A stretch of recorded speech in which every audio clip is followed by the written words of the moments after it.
All right, a happy Sunday to everyone out there, and we are going to do a little bit of a Kyrie Irving trade video. Ironically, I updated all my trade guides, my roster breakdown last night.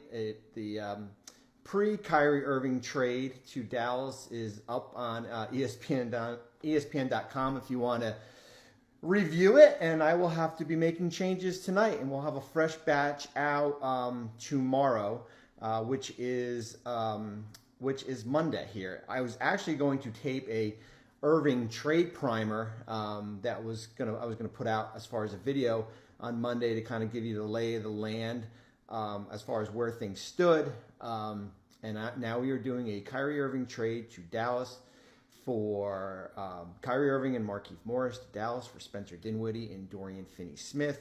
The Nets get a 2029 unprotected first, a 2027 second, 2029 second. They create a trade exception, two trade exceptions of $5 million and $1.8 million. They also create about $28 million in tax savings. Their luxury tax bill is now around $80 million. The Mavericks take back Kyrie Irving, who is going to be a free agent this offseason. We'll go into all the specifics. Markieff Morris.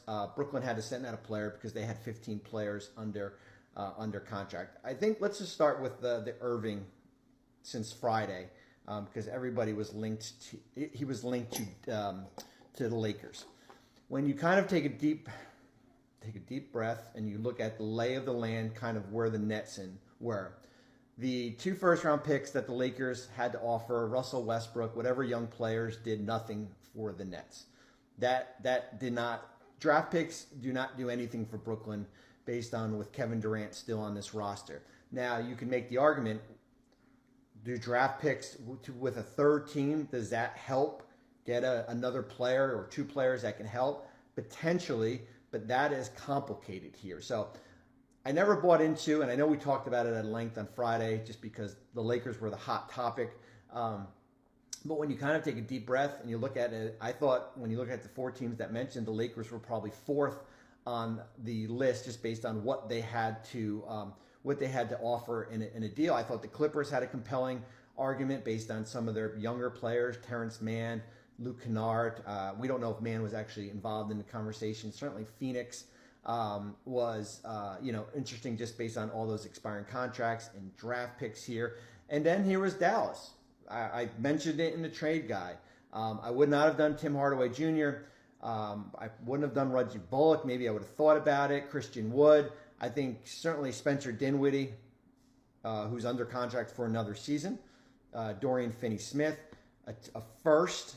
When you look at Dallas couldn't trade a first until 2 years after the Knicks pick is conveyed. So now you're starting. They could have done 27, but they like to do 29, and then the two seconds. As for Irving, okay, he's got a $2 million trade bonus. We've talked about it at length. The Nets are responsible for the trade bonus. They will pay Kyrie Irving $2 million unless he amends his contract, and that comes with a big stipulation. That money is applied to his cap hit for the Mavericks. So as you can see, we have behind the breakdown. So the Mavericks cap hit on Irving is $38.9 million. It goes up from that $36.9 million from his base number. He also has some bonuses in his deal. Markieff Morris was added in the deal because it had to be basically Brooklyn had to send out a player. For the future of Kyrie Irving, okay, he is eligible. If he does not amend his trade bonus, which I would think he is not, to sign a 2-year, $83 million extension with the Dallas Mavericks. That is the maximum that he can sign with the Mavericks. They incur as bird rights. So if Kyrie Irving thinks he can get more than 2 years, he'll be eligible to sign a 5-year max with the Mavericks. I don't see that happening. He could also sign anywhere from 1 to 4, 1 year, 2 year, 3 years, and 4 years here. Is there a risk involved? Of course, there's any time a risk involved when you trade two players that are under contract for a player on an expiring. However, in this case here with Luka and Jason Kidd, got to make Jason Kidd, who's a big part of it, and there's a relationship already with Kyrie. The risk is that Irving leaves for nothing, and you just traded away a first, 2 seconds, and 2 players under contract. However, as our Tim McMahon tweeted out, how the Mavericks cap situation, looks for next year. If Irving leaves for nothing, this Dallas team will be close to having max money, something they did not have before this trade. So you can go out and go free agent shopping for that next star. Maybe it's James Harden next to Luka, or Chris Middleton, or Fred VanVleet, or another, another one of these A-list players. So that's you're either going to bring back Irving on a contract on your terms, or you are going to be able to create that max type money. You basically, if you moved off that contract of Reggie Bullock and maybe a JaVale McGee here, you're going to be sitting at max money here. So that's it from the Mavericks perspective here. Does it help their roster now? Yes. Let's face it. As much as, everything that off the court regarding Kyrie Irving, he is playing like an all-NBA player right now. He is an all-star. He's having one of the best seasons of his year. He has been, there's been no injuries, certainly the suspension here. And him and Luka will form a dynamic backcourt for the next 4 or 5 months here. We'll wait and see as far as what happens after that. Markieff Morris, as I mentioned, is on a 1-year expiring contract at the league minimum. The Mavericks, because they're taking back more salary, their luxury tax bill goes up to $61 million. I tweeted out, but regarding Irving, there was so much speculation that, well, if Kyrie Irving doesn't get traded, he's just going to hold out in Brooklyn. I mean, there was things written about it. There was people talked about it. If Irving held out with Brooklyn, or let's say in Dallas, he doesn't want to report to Dallas. It's called withholding services. So if he withholds for more than 30 years and he's in the last year of his contract, he forfeits the right to become a free agent, right? So if he withheld, or held out, he would not become a free agent unless the Nets gave permission to do so. So that's a deal breaker, and the Players Association would certainly have jumped in here, and that would have been you don't do that, right? So he wasn't going to hold out in Brooklyn unless he just wants to sit at home for the next 4 years.